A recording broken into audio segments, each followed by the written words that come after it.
느지막한 이 나이에 저의 이야기를 들려드리고자 용기 내어 봅니다. 저는 예순을 바라보고 있는 두 아들의 엄마입니다. 지금 생각해보면 어려서부터 부유한 집안에서 나고 자란 탓에 어려서는 몰랐던 세상 풍파를 모두 겪으며 뒤늦게 철이 늦게 들었어요.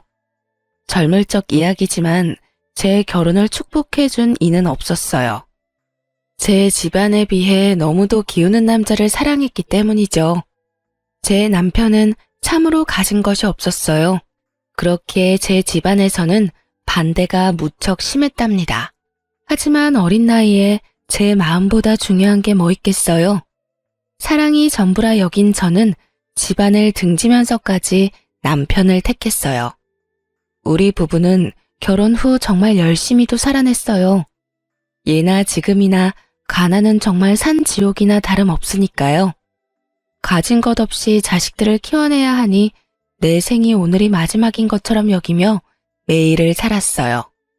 그 고생을 하며 살아와 이제 좀 편해질만 하니 제 나이 50에 남편이 암 진단을 받았고 투병 2년 만에 세상을 떠났네요. 그 일을 떠나보낸 슬픔은 잊을 길이 없었지만 자식들이 성인이 된 후라 사는 것에 대해 힘든 건 없었어요. 단 하나 마음에 걸리는 게 있다면 아들들이 결혼 정년기가 다 되도록 아직 가정을 이루지 않았다는 것 정도였죠. 너희 장가갈 생각이 전혀 없는 건 아니지? 내 속 그만 태우고 얼른 장가 좀 가라, 응? 엄마도 참, 장가로 혼자 가나? 나나 영호나 짝이 있어야 가지. 너희는 그 나이 되도록 여자친구도 없어? 엄마, 원래 여자친구는 돈과 같아. 있다가도 없고 없다가도 있는 게 말이야. 그치요? 어련히 잘할 거라는 걸 알면서도 결혼은 또 다른 문제라는 생각에 시간이 흐를수록 제 걱정은 쌓여갔어요. 그런데 너무 섣부르게 제가 앞서 나갔다는 걸 나중에야 느꼈어요. 붉은 실로 이어진 자기만의 짝이 있다고들 하잖아요. 정말 그렇기라도 한 건지 아들 둘 다 비슷한 시기에 좋은 짝을 만나 속전속결로 장가를 가더군요. 그 후로는 세상의 근심이 모두 사라졌어요. 말로 다 표현 못했지만 장가도 못 가고 노총각으로 늙을까봐 내가 얼마나 걱정했는지 몰라. 그런데 단번에 며느리가 둘이나 생기다니 너무 기뻐서 아직도 믿기지 않아. 이제 동서랑 제가 있으니 기쁘게만 지내세요. 적적하시다 느끼시지 않도록 저희가 자주 찾아뵐게요. 고맙다. 이렇게 예쁜 딸이 둘이나 생겨 너무 든든하고 행복하구나. 딸이라고 생각해 주시니 너무 감사해요. 형님이랑 제가 어머님 사랑 듬뿍 받는 걸 보고 아주버님과 신랑이 질투하는 건 아닌가 몰라요. 첫째 며느리는 본성이 참 예쁜 아이고 둘째 며느리는 영특한 아이라 든든하기까지 했어요. 저는 너무도 소중한 며느리들이라는 생각이 절로 들었고 그래서 제 배 아파 낳은 아들 둘보다도 예뻐하고 아꼈어요. 이런 제 마음을 오롯이 느꼈는지 첫째 며느리는 안부 연락과 왕래를 통해 제 마음에 대한 감사를 표현했고 둘째 며느리는 선물과 용돈과 같은 것들을 전함으로 표현했어요. 첫째 며느리는 연년생에 손주를 낳아 전업주부로 지냈고 둘째 며느리는 간호사로 큰 병원에 근무를 했거든요. 아들을 둔 동네 아줌마들은 이런 저를 내심 부러워했어요. 영훈이 엄마는 참 복 많은 사람이야. 그치? 정말 자기를 끔찍이도 챙기던 아들들도 참 부러웠는데 이제 다정한 며느리에 능력 있는 며느리까지 얻었잖아. 그러게 나도 애들이 이렇게 큰 효도를 할 줄은 몰랐네. 저 역시 동네 사람들이 해주는 말에 동감했어요. 집안에 여자가 잘 들어오니 이렇게 화목하구나 싶기도 했죠. 제 노후는 다복한 집안에서 평안하게 살아가겠구나 하는 기대가 되기도 했답니다. 하지만 이건 어디까지나 제 생각일 뿐이었어요. 자신의 커리어를 중요하게 생각하던 둘째 며느리가 아직 계획에 없던 임신을 하게 되면서 모든 게 뒤틀렸습니다. 둘째 며느리가 결혼한 지 3년 만에 첫 임신 소식이 들려왔어요. 엄마, 엄마, 내가 드디어 아빠가 된대. 나도 이제 아빠라고. 어머 세상에나, 이게 다 무슨 소리야? 임신한 거야? 응? 아이고, 잘했다, 잘했어. 둘째 아들이 30이 훌쩍 넘었던 때라 임신 소식이 제겐 얼마나 벅찼는지 모릅니다. 둘째 며느리도 어린 나이는 아니었던 터라 건강관리에 집중하며 최대한 조심하길 바랬어요. 하지만 둘째 며느리는 이전처럼 일을 하겠다 고집을 피우더군요. 임신 초기는 특히나 조심해야 하는 시기란다. 알고 있지? 네, 어머님. 너무 염려 마세요. 제 일이 간호사인걸요. 그래. 그래도 일은 이제 쉬는 게 어떠니? 큰 병원에서 근무하느라 많이 고되잖니. 무리해서 좋을 건 없으니 말이야. 그건 제가 알아서 할게요. 저는 임신 핑계로 제 커리어를 망치고 싶진 않아요. 벌써부터 경력 단절의 길로 가고 싶지 않거든요. 정 그렇다면 초기인 시기에만 잠깐이라도 휴식기를 가지는 걸 고려해보면 어떻겠니? 이 핑계 저 핑계를 대면서 빠지게 되면 저로 인해 피해볼 동료들은 어쩌고요. 복귀할 때 제게 얼마나 눈치를 주겠어요? 저 그런 거 정말 싫어요. 제가 힘들다고 느끼면 그때 제가 알아서 결단 내릴게요. 그런 것까지 관여하지는 말아주세요. 말려도 봤지만 너무도 완강해 쉽지 않았어요. 결국 며느리는 이전처럼 일을 나갔어요. 저는 그런 둘째 며느리와 아이가 걱정되어 집에서라도 편히 쉴 수 있도록 해줘야겠더라고요. 그래서 둘째 며느리 모르게 아들에게 당부했어요. 아들, 네가 세아가 힘들지 않도록 잘해야 한다. 밖에서 진을 빼고 오니까 되도록 네가 집안일에 신경 써. 내 둘째 며느리 고생시키지 말라 이 말이야. 알겠지? 엄마, 조금 서운하다. 나도 엄마 아들이거든. 어휴, 내 귀한 아들인 걸 누가 몰라. 임신 초기엔 호르몬 변화 때문에 가만히만 있어도 힘들어. 그런데 일까지 한다고 하니 오죽하겠니? 너도 힘들겠지만 그래도 눈 딱 감고 무조건 잘 챙겨줘. 여자는 임신했을 때 기억이 평생 가는 거야. 알겠어. 그래야 아내도 편하고 엄마도 편하다는데 내가 못할 것도 없지. 저는 둘째 며느리가 혹여나 제 연락에 스트레스를 받을까봐 안부 연락도 줄일 정도로 무척이나 신경 썼어요. 매주마다 직접 창거리를 만들어 아들에게 보낼 정도로요. 그런데 둘째 며느리가 임신 4개월 차에 막 접어들 무렵 억장이 무너지는 소식을 접하고 말았습니다. 바로 둘째 며느리의 유산 소식이었어요. 엄마, 아이가 유산됐대. 실은 엄마가 더 불안해할까봐 말은 안 했지만 저번 주에 복통이랑 피비침이 있어서 병원에 다녀왔었어. 그런데 결국엔 이렇게 되고 말았어요. 아이고, 어쩜 좋아? 세아가는 좀 어때? 괜찮니? 다행히 씩씩하게 잘 있어. 일 쉬면서 며칠 몸 관리하기로 했으니까 걱정 마. 엄마가 많이 고대했는데 어쩌지? 지금 그게 뭐가 중요하니? 내 아들과 며느리가 얼마나 상심이 클까? 아휴, 가여운 것. 어쩜 좋니? 너무 안타까웠고 또 둘째 며느리가 힘들어할 걸 알기에 마음이 무거웠어요. 유산도 출산과 다를 것 없이 몸조리를 해야 한다고 하더라고요. 그래서 제가 직접 건강에 좋은 음식을 이틀에 걸쳐 준비했어요. 그렇게 양손 가득 챙겨 둘째네 집으로 찾아갔죠. 그런데 아무리 배를 눌러도 인기척이 들리지 않는 거예요. 저는 혹여 둘째 며느리가 상심이 커 우울감에 빠져 있는 건 아닌가 하는 불안감이 엄습했어요. 그래서 아들에게 연락해 상황을 설명하고 도어락 번호를 넘겨받았죠. 급히 현관을 열고 들어갔는데 이 무슨 일인가요? 집에서 쉬고 있어야 할 둘째 며느리가 보이지 않는 겁니다. 놀란 마음에 둘째 며느리에게 연락했더니 정말 황당한 소리를 하더군요. 얘, 너 지금 어디니? 네? 저 병원 출근 중인데 왜 그러세요? 휴가 중에 출근은 무슨 출근이야? 아직 그렇게 무리하면 안 되는 건 모르니? 당장 집으로 돌아오렴. 어서. 집에만 있으니 답답해서 그냥 휴가 반납했어요.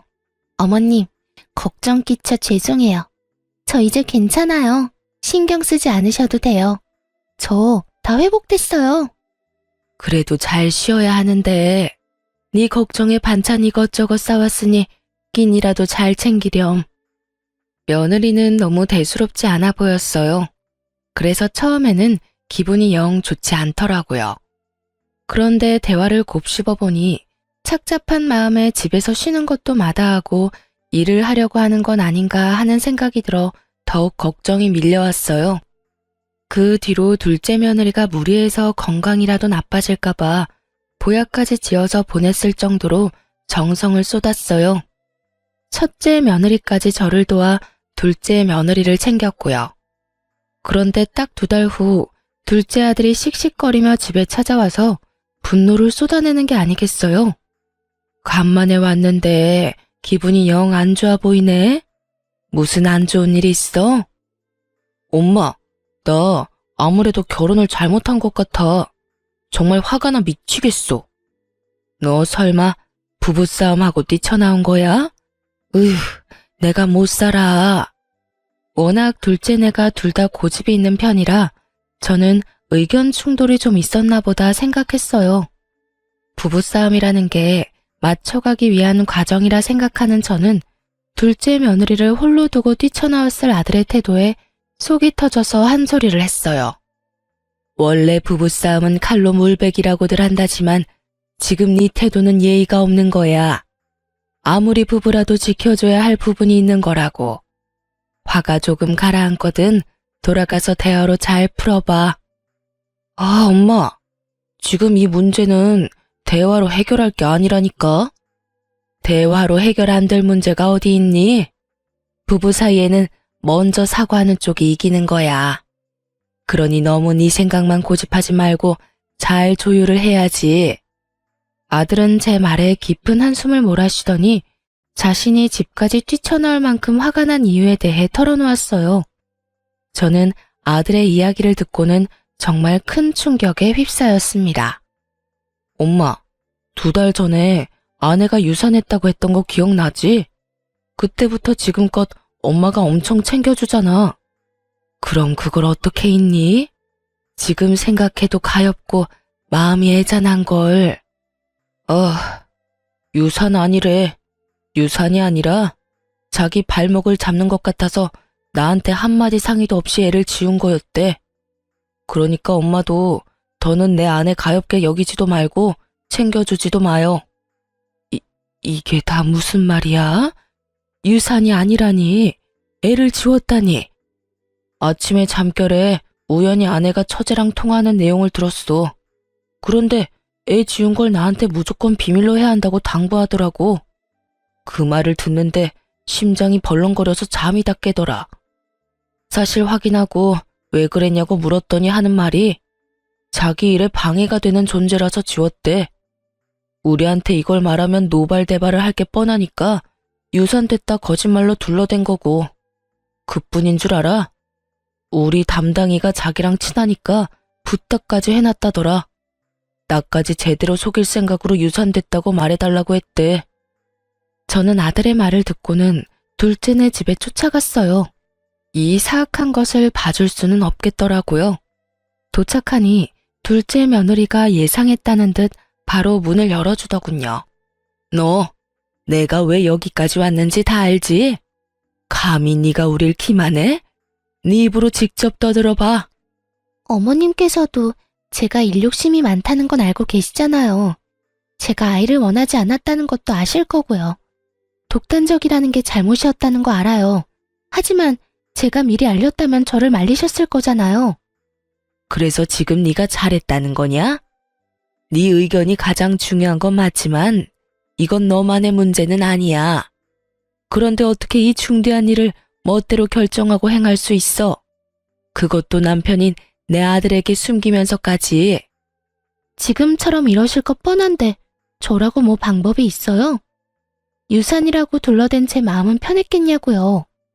저는 형님처럼 구질구질하게 살기는 싫어요, 어머님. 자식이 우선이라고 내 삶을 내려놓고 희생하는 건 바보 같은 짓이죠. 저는 제 자신이 그리고 제 일이 가장 먼저예요. 애를 유산했든 지웠든 제게도 큰 상처라는 걸 모르세요? 이날 저는 며느리에게 큰 실망을 했어요. 그리고 절대 있을 수 없는 일이라고 엄포를 놓았죠. 네가 상처를 받지 않았다는 말이 아니잖아. 내게는 나중에 내 아들을 통해 알릴 수 있다고 치자. 하지만 애 아빠와는 의논하고 신중하게 결정한 후 행동했어야지. 이번 일은 절대 용납할 수 없다는 걸 명심해. 네, 죄송해요. 저는 이날 이후로 둘째 며느리에게 손주는 바라지도 않았어요. 제 둘째 아들은 여전히 자녀를 원하는 마음이 있었지만 더는 둘째 며느리에게 이세 계획에 관한 이야기는 하지 않았고요. 그런데 그로부터 1년 후 둘째 며느리는 또 임신하게 되었어요. 저는 이 또한 청천벽력과도 같았어요. 또다시 새 생명을 내쳐버리면 어쩌나 하는 높아심까지 들었거든요. 그래서 처음 이 소식을 들었을 때 축하하기를 망설였어요. 첫째 며느리에게 전화해 어쩌면 좋냐며 불안함을 표현하기까지 할 정도였죠. 둘째 임신 소식 너도 들었니? 네, 어머님. 안 그래도 좀 전에 동서랑 통화했는걸요. 별 말은 없고? 나는 불안해서 아직 연락도 못하고 이러고 있지 않니? 아, 어머님께서 낙심이 크셨었죠. 이번은 다를 거예요. 동서도 기뻐하는 것 같았는걸요. 첫째 며느리의 말을 듣고서야 둘째 며느리를 만나 이야기를 들어볼 용기가 생겼어요. 임신 축하한다, 아가. 저기, 내가 온 진심을 다해 축복해줘도 되는 게 맞니? 그럼요, 어머님. 임신했다는 사실이 너무도 가슴 벅차요. 1년 전 그 순간들이 큰 후회로 남았어요. 이 아이만큼은 제가 어떻게든 지킬 거예요. 잘 생각했다. 너무 다행이야. 그렇게 생각해줘서 고맙구나, 정말. 저는 둘째 며느리를 얼싸안으며 오롯이 기쁨을 표현했어요. 둘째 며느리는 제게 말한 것처럼 임신 기간 동안 먹는 것 하나까지 관리하며 아이를 맞이할 준비를 해나갔어요. 물론 만삭 전까지 일을 쉬지 않고 쭉 해나갔지만 저는 그것까진 말릴 생각은 없었어요. 일이 중요한 아이라는 걸 이제는 너무 잘 알았으니까요. 그렇게 서로를 이해하며 지내는 동안 시간은 훌쩍 흘러 순탄하게 아이를 출산할 수 있었어요. 둘째 며느리는 육아휴직까지 내고 육아에 전념했죠. 그 모습이 당연한 것임에도 어찌나 대견스럽던지 제가 두 팔 걷어붙이고 나서서 육아를 자주 도와줬어요.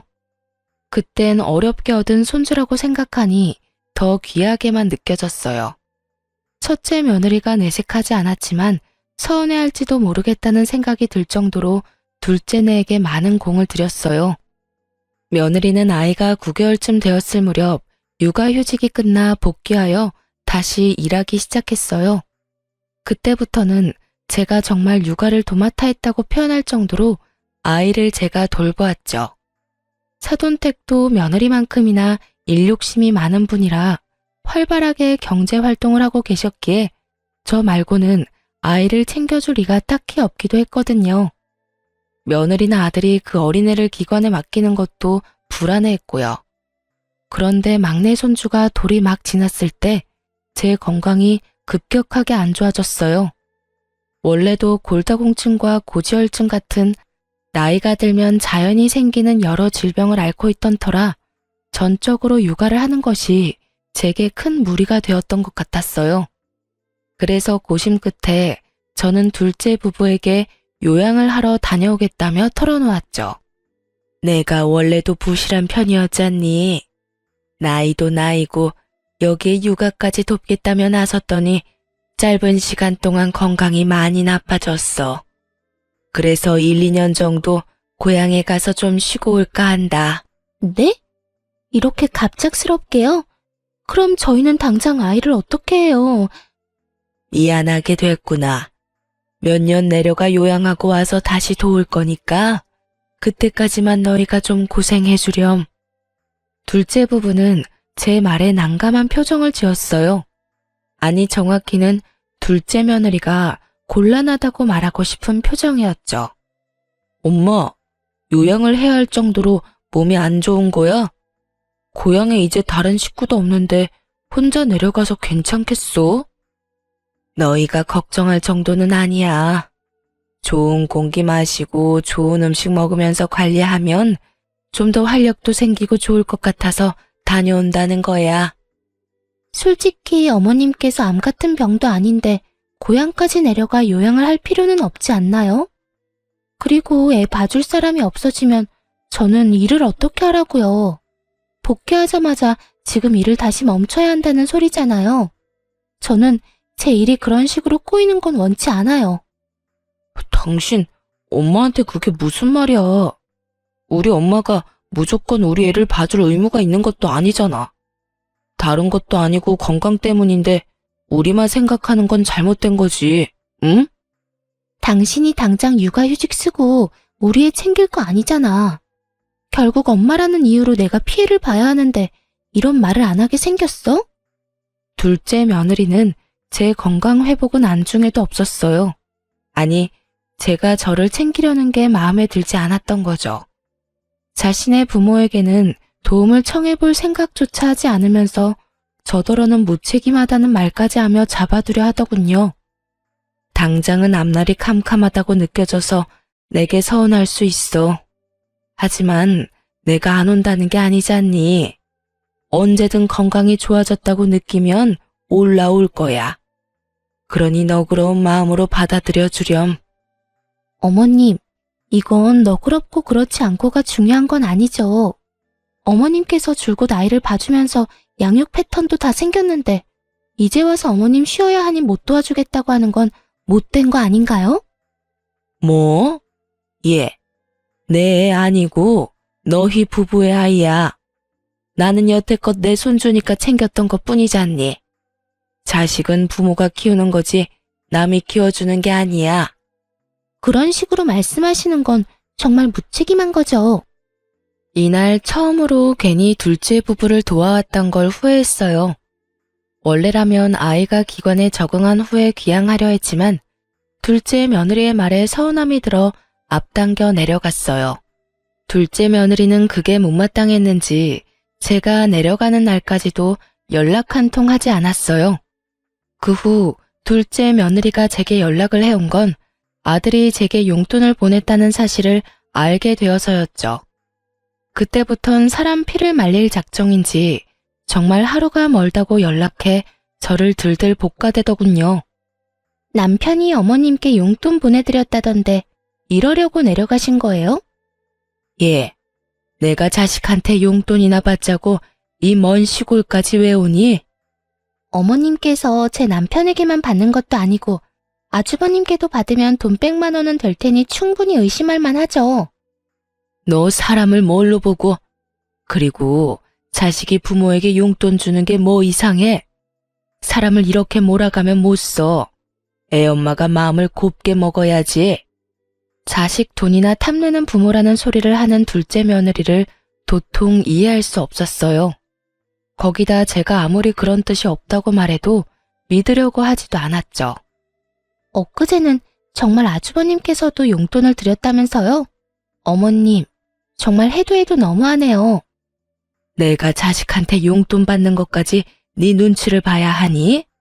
말 맞다나. 내가 네 돈을 받은 것도 아닌데 도대체 왜 이래? 돈도 없으면서 시골까지 내려가 자식 등골 빼먹는 부모라니. 이게 말이나 되나요? 제가 아니면 이런 말을 어머님께 누가 하는데요? 아무도 안 하니 저라도 하는 거죠. 예, 난 이 시험이야. 못 배운 애도 아니면서 말 가려 할 줄 모르니? 너 지금 네 애 안 봐준다고 이런 식으로 시위하는 거야? 이 봐요. 목소리 힘 좋은 것 좀 보라고요. 아픈 건 핑계고 자식 돈으로 놀고 먹으려는 속셈 맞잖아요. 그런 게 아니라면 이렇게 쌩쌩하면서 용돈을 왜 받으세요? 진짜 어머님 같은 분을 믿고 의지했다니 참 마음이 그렇네요. 저는 둘째 며느리가 너무 괴롭혀대니 요양은커녕 스트레스로 골병이 더 들 것만 같았어요. 시골에서 홀로 지내는 부모가 염려되어 딱 한 번 첫째와 둘째 아들이 용돈을 주었고 그걸 거절할 틈이 없어 고맙게 받았는데 그게 이리도 며느리에게 모욕을 들을 만큼 잘못인가요? 저는 너무 속상한 마음에 첫째 아들에게 연락해 하소연을 했어요. 아들, 네가 보내준 용돈 받았다가 내가 요양이 아니라 골병이 들게 생겼어. 왜? 내가 용돈을 잘못 보냈나? 나 때문에 은행까지 가는 괜한 걸음 하신 거야? 차라리 그런 거라면 낫지. 둘째 며느리가 용돈 좀 받았다고 얼마나 닭다리인지 내가 정신이 나갈 지경이라니까. 네 동생한테는 이 이야기는 하지 말고 앞으로 용돈 보내지 마렴. 둘째한테도 용돈 그만 보내라고만 전해라. 원래도 입이 무겁고 의지가 됐던 첫째기에 연락해서 털어놓고 나니 마음이 조금은 나아졌어요. 하지만 그것도 잠시뿐이었죠. 둘째 며느리의 연락을 받고는 또다시 기분은 착 가라앉았어요. 이제 쉴 만큼 쉬시지 않았어요? 멀쩡한 몸뚱이 그만 놀리고 다시 올라오셔서 원래처럼 저희 도와주셔야 하는 것 아니에요? 너 정말 애가 왜 이리 못됐니? 네가 날 꾀병 부린다고 여기는 것까진 구구절절 설명할 생각이 없으니 넘어간다 치지만 정도껏 해야 할 것 아니야. 아, 방금 꾀병이라고 인정하신 거죠? 내가 이럴 줄 알았어. 자식들한테 돈 받고 싶어 구실 만들었던 게 맞네. 자식한테 용돈이 받고 싶거든 보탬이 되셔야 하는 것 아니에요? 이렇게 뻔뻔한 방법으로 용돈을 갈구하는 건 죄예요, 죄. 저는 보탬이 되라는 말에 열이 확 뻗쳤어요. 당돌한 아이라는 걸 알았지만 이렇게 못된 생각을 가졌을 거라곤 꿈에도 몰랐네요. 네, 시간이 꽤 흘러 제가 간과했던 거죠.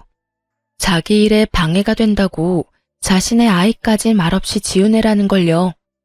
저는 며느리에게 이만했으면 그만하라고 경고했어요. 하지만 둘째 며느리는 멈추지 않았죠. 하루빨리 올라와서 절 돕는 게 좋으실 거예요. 자꾸 이런 식으로 저 힘들게 만들면 애만 두고 확 가출해버릴 줄 아세요? 뭐야? 그게 애엄마가 할 소리니? 너 정말 정도가 없는 애구나. 엄마라고 다 고분고분 희생할 필요는 없잖아요. 엄마 없는 애로 키우고 싶은 게 아니라면 어머님도 그 얕은 수작 그만 부리시고 올라오세요. 혹시 알아요? 그러면 제가 용돈이라도 좀 더 쥐어줄지. 장작 한 달을 꼬박 둘째 며느리에게 시달렸고 결국 아이까지 거론하며 저를 협박했어요. 저는 그 협박을 참지 못하고 몇 시간을 달려 둘째네 집에 쫓아갔습니다. 어머 어머님, 손주 사랑이 대단하시네요. 아니면 용돈 더 준다는 말에 오신 건가? 무슨 이유든 좋아요. 다시 와주셨으니까요. 저는 며느리의 망발에 다짜고짜 얼굴로 손을 날렸어요. 둘째 며느리는 새빨개진 얼굴로 질세라 제게 난리를 쳐댔어요. 보잘것도 없는 어머님이 감히 제 얼굴에 지금 손을 댄 거예요? 이렇게 손을 함부로 놀려서 어쩌려고 이러세요? 저는 뭐 못해서 참고 있는 줄 아시냐고요? 제가 어머님 상대로 신고라도 하면 어쩌려고 이러시는 건데요? 네? 눈을 똑바로 축혀뜨고는 대드는데 살쾡이가 따로 없었어요. 저는 끝까지 기어오르는 둘째 며느리와 오늘은 끝장을 보겠다는 마음으로 물러서지 않았습니다. 그렇게 장장 3시간을 며느리와 육탄전을 벌였고 제 아들이 막내 손주를 하원시켜 데리고 온 후에야 멈추게 되었네요. 아들은 제가 올라온 것도 모자라 우리 꼴을 보고 기겁을 했어요. 엄마, 갑자기 연락도 없이 여기까진 무슨 일이야? 꼴은 그게 다 뭐고 이게 다 어떻게 된 거야? 시험이 알기를 개떡같이 하는 며느리 혼쭐 좀 내주러 왔다. 엄마, 알아듣게 말을 해줘야 이해를 하지. 당신 엄마한테 무슨 잘못 저질렀어? 네 아내가 손주 안 봐주고 기양했다고 어찌나 사람을 들들 볶은 줄 아니? 그뿐이야. 네가 준 용돈 받았다고 사람을 못된 사람 취급하는데 내가 참을 수가 있어야지. 앞으로는 너희 일과 나는 별개다. 그런 줄 알아? 저는 자초지종 설명도 없이 무턱대고 둘째네 집을 나와 시골로 내려갔어요. 둘째 아들이 제게 몇 날 며칠을 연락해댔지만 받지 않았죠. 제가 전화라도 받으면 둘째에게 그간 며느리에게 당한 일을 다 쏟아낼까 봐요. 그렇게 지낸 지 일주일쯤 지났을까요? 둘째 아들에게 다시 연락이 왔고 제 기분이 차분해진 후라 전화를 받았어요. 그런데 그 일주일 사이 첫째가 둘째에게 저와 나눴던 대화를 털어놓았는지 며느리가 그렇게 행동한 줄 미처 몰랐다며 살피지 못해 미안하다는 겁니다. 부모라는 게 참 묘하게도 자식이 사과를 하니 가슴이 먹먹하더라고요. 그래서 이제 다 괜찮다고 아들을 한참이나 다독였네요. 그런데 둘째 아들과 통화가 닿은 후부터 둘째 며느리는 더 악독해졌어요. 제게 폭언을 일삼고 자신을 해코지한 파렴치한 취급을 하더라고요. 손버릇 더러운 분께서 그동안 어떻게 참으셨어요? 제가 또 용돈 운운하면 와서 제 얼굴에 손대실 거죠? 못 베어먹은 티 너무 나니까 소름 끼쳐. 네 이런 태도가 더 끔찍하다는 걸 모르니? 미련한 것. 뭐요? 자식들이 피땀 흘려 번 돈으로 지금 살고 있는 그 허름한 시골집까지 사서 요양하는 주제에 부모래도 다 같은 부모가 아니라더니 어머님처럼 양심 없고 부모 자격 없는 분은 또 처음 보네요. 네가 뭘 안다고 입을 함부로 놀려? 감히 네가 뭔데 부모 자격을 운운하니? 어? 왜 격분하고 그래요? 어머님께서 경제활동한 적 없으시잖아요. 그럼 보나마나 뻔한 것 아닌가요? 그런 건 동네 바보도 알겠네요. 기가 막혀. 참 가족이 뭐라고 이런 망발을 하는 며느리의 전화를 그리도 착실히 받았을까요? 제게 남는 건 고작 울화와 상처일 뿐인데요. 저는 더는 이런 며느리의 장단에 맞춰주지 않겠다 다짐했어요. 아니, 둘째 며느리의 되바라진 태도를 제대로 짓밟아주겠다 마음먹었죠. 그래서 며느리와의 통화가 끝나자마자 둘째에게 곧장 연락했어요. 아들, 내가 문자로 주소 하나 보낼 거야. 쉬는 날 꼭 며느리 데리고 내려오렴. 알겠지? 나흘 뒤 아들은 제 말대로 자기 가족들을 데리고 내려왔어요. 도착해 차에서 내린 둘째 며느리는 풍경을 보고는 기함했어요. 둘째 부부의 눈앞에 펼쳐진 광경은 넓은 앞마당이 있는 300평대의 초호화 단독 주택이었습니다. 네, 바로 제가 지내고 있던 고향 시골집이었어요. 며느리는 놀란 채 말까지 더듬으며 물었어요. 이곳은 도대체 어디예요? 여보, 설명 좀 해봐요. 글쎄, 나도 지금 좀 당황스러워서. 저는 아이들이 도착한 걸 알면서도 조금 늦게 맞이하러 나갔고 큰 단독주택에서 제가 현관을 열고 나오는 걸 보고 둘째 아들과 며느리의 입이 떡 벌어졌어요. 엄마, 이 집은 다 뭐야? 어머님께서 왜 저 집에서 나오세요? 설마 자식들 용돈 주는 걸로 이 호화스러운 집에서 월세로 지내는 거예요? 정말 노망이라도 나셨어요?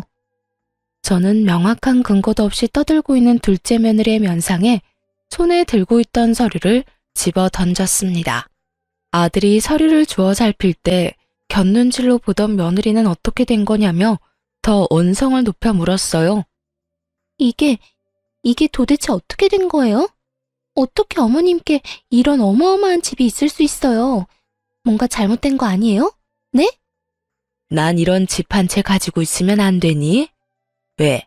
내 자식들 앞으로 대출 받아서 사기라도 했을까봐? 뭐요? 내가 이럴 줄 알았어. 이 한심한 인간아. 갑자기 인상을 팍 쓰더니 제 아들의 멱살을 잡았어요. 아들들이 대출을 받아줬다고 바로 확신하고 말이에요. 제가 있든 없든 며느리는 이미 그건 상관이 없는 듯 했어요. 눈이 뒤집혀서는 제 아들에게 노발대발해댔어요. 당신의 형제가 여자들 피를 말린다는 거 아니? 너네만 부모 있어? 누구는 부모한테 못해서 안 하는 줄 아냐고. 방 한 칸 딸린 작은 집도 아니고 이 무시무시한 집을 사려고 대출까지 받는 게 말이나 되냐고, 이 정신 나간 놈아. 저도 그 꼴을 보고 분노가 치밀어 참지 못하고 며느리의 얼굴을 밀치며 고성을 쳤습니다. 어디 시어미 앞에서 남편 멱살을 잡아? 정신 나간 건 내 자식이 아니라 너야, 이 멍청한 거사. 도대체 시어미 알기를 어떻게 알기에 이따위 행동을 아무렇지 않게 하는 거냐? 응? 저요? 어머님을 쥐뿔도 없는 분으로 알죠. 경제활동도 제대로 안 하시던 분이 무슨 수로 이 큰 집을 사느냔 말이에요. 시골에 내려와 지낸다는 이유도 다 이것 때문이었어요? 자식들 돈으로 혼자 팔자 펴고 살려고? 쥐뿔도 없는 건 내가 아니라 너겠지. 내 재산이 얼마가 됐던 내게 10원 한 푼 안 가게 할 테니 각오해라. 어차피 내 남편 재산이 곧 내 재산인 거 몰라요? 그리고 어머님께서 자식들에게 물려줄 재산이 어딨어요? 다 자식 등쳐먹어서 마련한 것들인데 원래 주인한테 돌아가는 거지. 얘야, 아무리 덜 살았어도 이리 미련해서 되겠니? 세상에 눈에 보이는 게 다가 아니란 걸 아직도 깨닫지 못한 팔푼이 같은 것. 제 재산을 절대 둘째 며느리에게 가지 않게 하겠다고 말했지만 며느리는 끝까지 제 재산임을 인정하지 않았어요. 하지만 어느 부모가 자식 앞으로 돈을 당겨 이런 집을 사나요? 제가 위에서 언급한 것처럼 저는 부유한 집에서 자랐어요. 이 집 또한 저도 제 부모에게 물려받은 것인걸요. 제 부모님께서 저를 내쳤던 것에 대한 미안함을 평생 가슴 깊이 간직하며 살다가 별세하셨어요. 그러니 얼마나 더 챙겨주고 싶으셨겠어요. 제가 이렇게 시골까지 내려와 요양하겠다고 마음먹은 것도 긴 세월 저지른 불효를 이렇게라도 용서받기 위해서였어요. 저는 이 호화스러운 집 뒷마당에 제 부모님의 묘를 세웠거든요. 제 노후를 부모님의 묘를 손수 관리하며 살고 싶었어요. 물론 건강이 나아지면 상경에 제 자식을 챙기겠지만 한 달에 한 번은 내려와 제 부모님의 묘를 관리할 계획이었고요. 하지만 이런 제 사정과 뜻을 알리 없는 둘째 며느리는 이 집이 제 명의의 집이라는 걸 끝까지 믿으려 하지 않았어요. 제 말처럼 자식들의 도움이 아니라면 이 집은 어떻게 마련하신 건데요? 이 종이 쪼가리에 불과한 서류를 어떻게 믿느냐고요?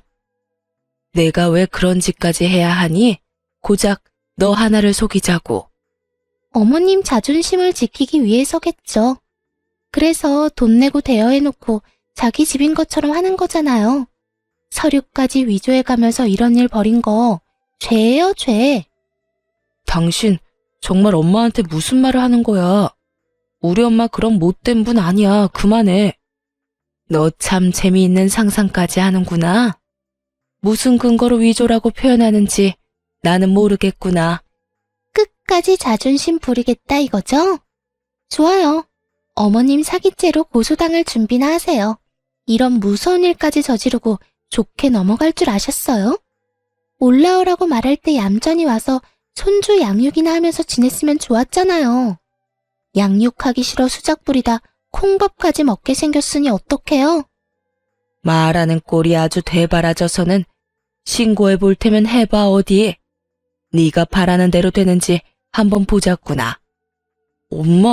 엄마까지 왜 이래? 며느리가 이렇게 끝까지 큰 소리를 칠 수 있었던 이유는 아마도 아들도 이 집에 대한 존재를 몰랐기 때문이겠죠. 며느리는 이날 돌아가서 정말 저를 신고했습니다.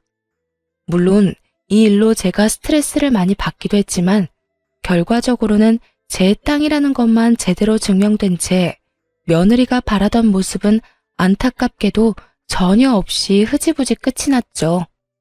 그런데 이 일을 계기로 둘째 며느리가 저를 대하는 태도가 바뀌었어요. 어머님, 제가 큰 실례를 범했었죠. 저 지금 정말 많이 반성하고 있어요. 앞으로는 어머님 말씀만 믿으며 지낼게요. 얘가 왜 이래? 원래 하던 대로 하렴. 이미 네 본 모습을 다 알았는데 이런다고 뭐가 바뀌니? 아이, 어머님. 말씀을 왜 그렇게 하세요? 제 본 모습이라니요. 그땐 제가 미쳤었던 거예요. 일과 육아에 치이다 보니 정신이 어떻게 됐던 것 같아요. 제가 그동안 쏟아낸 망언은 뭘 몰라서 했던 거니 마음에 담아두지 마셔요. 제가 앞으로는 정말 잘할게요. 그렇게 내숭 부릴 것 없다. 네가 뭘 하든 네가 하는 거라면 난 다 필요 없으니.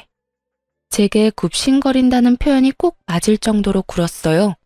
제가 아무리 딱딱하게 말하고 받아주지 않아도 둘째 며느리는 짜증 섞인 목소리 한 번을 안 냈죠. 뿐만 아니라 제 요양까지 돕겠다며 말하는데 기가 찼습니다. 어머님, 이참에 제가 요양을 도와드릴까요? 제가 간호사니까 어머님께도 큰 도움이 되지 않겠어요? 어머님 마음만 풀리신다면 제가 지금 하는 일도 그만두고 당장 어머님 계신 곳으로 내려갈게요. 진심이에요. 너 정말 네가 날 챙긴다는 핑계로 내려와 있으면 내 아들과 손주는 어떻게 지내라는 거니? 제가 아이를 데리고 내려가야죠. 아이도 할머니와 함께 지내는 걸 좋아할 거예요. 어머님도 우리 애 보면서 지내면 활력이 생기지 않겠어요? 아, 물론 어머님께 애를 보라는 건 아니에요. 그럼 지금 나 하나 때문에 내 아들과 손주를 떼놓겠다. 이 말이니? 너 정말 생각이 있는 애니 없는 애니? 아이에게 아빠가 얼마나 중요한지 몰라? 며느리의 말에 저는 속에서 천불이 났어요. 그 손주 하나를 보기 위해 제 아들이 입은 상처의 크기가 어떠하며 제가 어찌나 귀하게 챙겼던 아이인가요. 그런 아이를 떼놓을 생각까지 한다뇨. 그런데 더 화가 났던 건 제 말의 요지를 파악하지 못하는 아두남이었어요. 아니, 제 말을 이해할 생각도 하지 않았다는 게 맞는 거겠죠. 애 아빠는 주말에 내려와서 보고 가면 되는 거잖아요. 그리고 어머님, 돈이 있어야 자식도 키우는 법이에요. 지금 굳이 중요한 건 그 돈을 품고 있는 어머님이죠. 말도 안 되는 소리를 잘도 떠드는구나. 됐다. 이런 이유라면 다시 연락할 필요 없어. 내 아들이 내 손주와 떨어져 지내는 꼴은 내가 못 본다. 하지만 아픈 어머님을 어떻게 혼자 두나요? 그리고 그간 제가 못한 걸 만회하려면 내려가서 어머님을 보필해야죠. 필요 없대도 넌 네 일이나 하면서 네 가정에나 충실하렴. 어머님, 거절만 하지 마시고 잘 생각해 보세요. 늙을수록 곁에 사람이 있어야 한다는 것 아시잖아요. 그리고 저도 이게 다 제 아이를 위한 거라니까요. 제게 못했던 걸 용서받고 예쁨을 받아야 어머님 재산이 제 아들에게까지 유용하게 쓰이는 거잖아요. 며느리는 시답잖은 소리들을 해대며 제 재산에 관심을 표현했어요. 하지만 저는 이 속물이 소름이 끼칠 지경이었죠. 한 일주일은 저를 설득하려 나긋이 말했지만 개벌은 난 못 준다고 시간이 좀 지나니 슬슬 본 모습을 보였어요. 자신의 생각대로 해줘야 한다 강요했고 더 나아가 자기를 무시하는 거냐며 큰 소리를 쳐댔어요. 그뿐인가요? 망발도 서슴없이 쏟아냈습니다. 거절도 정도껏 해야죠. 돈 좀 있다고 이렇게 사람 무시해도 되는 거예요? 저요, 어머님 며느리예요. 가족이라고요. 제가 일까지 포기한다고 했으면 좀 속는 셈 치고 넘어가 줄 순 없나요? 내가 왜 그래야 하니? 그리고 내가 언제 널 무시했어? 무시라면 아마 네 연락을 고의적으로 받지 않았겠지. 전화를 받아서 대놓고 무시를 하는 거잖아요. 제 일까지 포기한다는 게 어떤 의미인지 모르세요? 제가 그 정도로 노력을 쏟고 있다는 거잖아요. 어머님 정말 그러는 거 아니에요.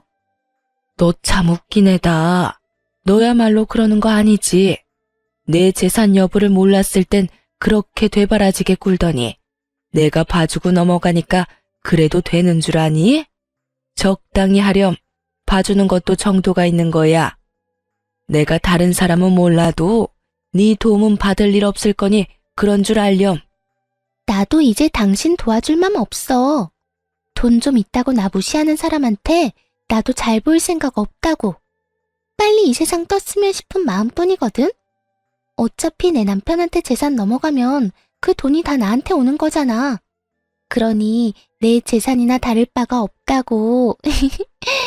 당신 마음대로 재산 분할을 하는 게 될 줄 알아? 내가 무슨 수를 써서라도 당신이 빨리 세상 뜨게 만들 거야. 알아? 이 통화 이후에도 둘째 며느리는 저를 저주하는 듯한 내용이 가득 담긴 문자들을 수도 없이 보냈어요. 돈에 눈이 뒤집혀 제 죽음까지 운운하는 며느리를 더는 좋게 넘어갈 수 없었죠. 그 주 주말 저는 온 식구를 다 불렀습니다. 둘째 부부까지도요. 둘째 며느리는 자신의 말에 제가 겁이라도 먹은 줄 아는지 기고만장한 표정까지 하고 있더군요.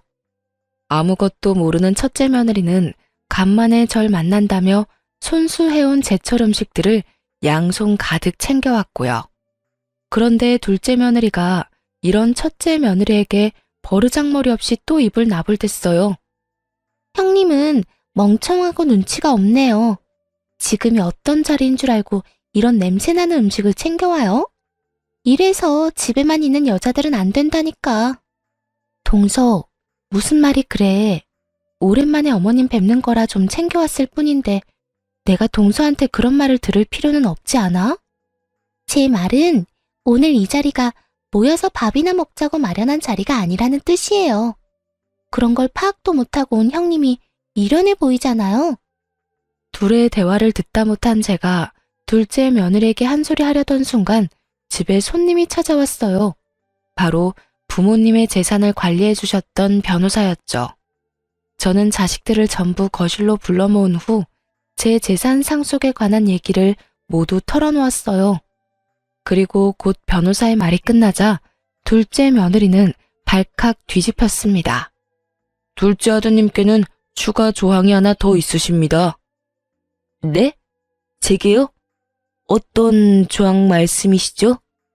둘째 아드님께서 이 모든 재산을 상속받기 위해서는 현 아내분인 서진주님과 이혼을 하셔야 합니다. 이게 무슨 말이야? 이혼이라뇨. 어머님, 정말 끝까지 제게 이러실 거예요? 네? 제가 미쳤다고 이혼을 해요?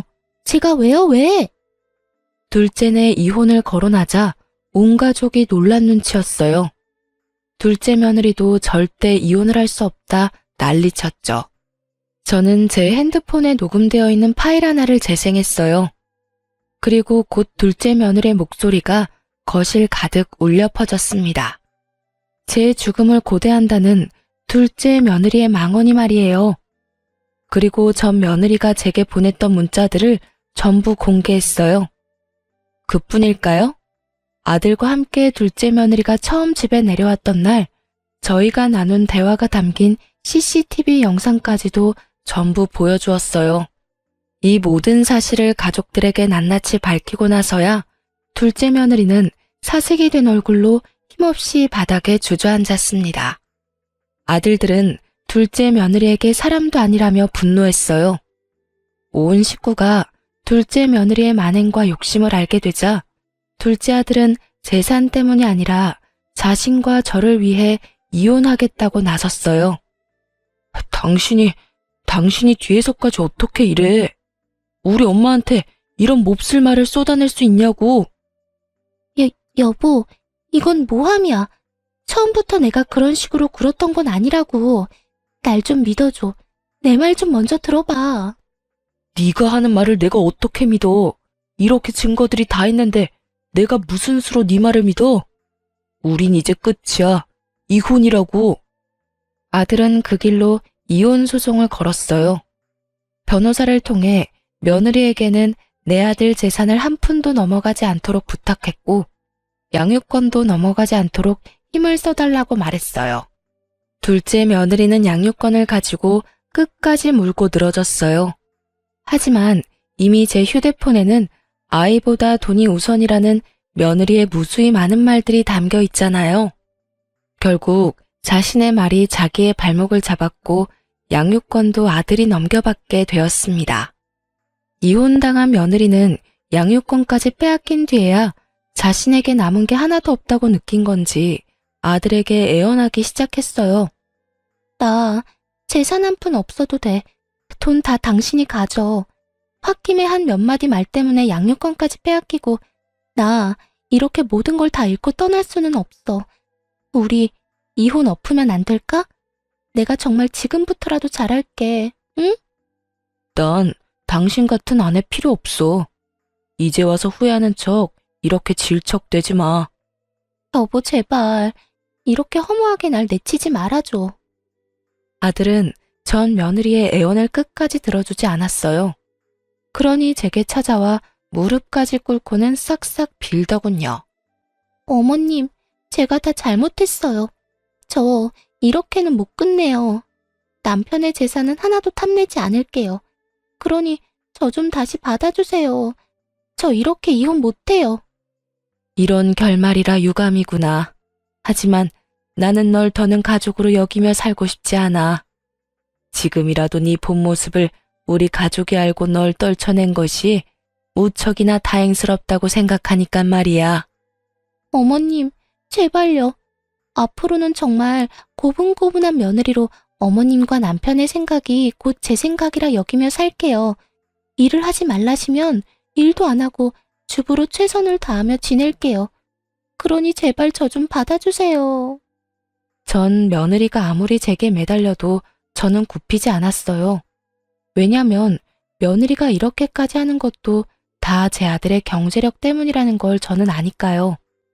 그 후에도 꽤 긴 시간 저희에게 찾아와 자길 받아달라 청했어요. 하지만 저나 아들이나 둘 다 거들떠도 보지 않았습니다. 손주가 어리니 면접 교섭일에 아들이 직접 아이를 보여주곤 했는데 그때마다 많은 핑계를 대며 매달렸어요. 한 번은 최후의 수단이라며 아이와 둘이 시간을 보낼 때 아들 모르게 아이를 데리고 자취를 감췄던 적이 있어요. 그날 아이를 찾기 위해 난리도 아니었죠. 그리고 결국 그 경솔한 행동으로 다시는 아이와 단둘이 보내는 시간조차 사라졌답니다. 지금은 제 단독주택에 한 달에 한 번씩 아이들이 내려와 추억을 쌓으며 즐겁게 지내고 있어요. 둘째 아들은 손주를 데리고 제 집으로 완전히 내려왔고요.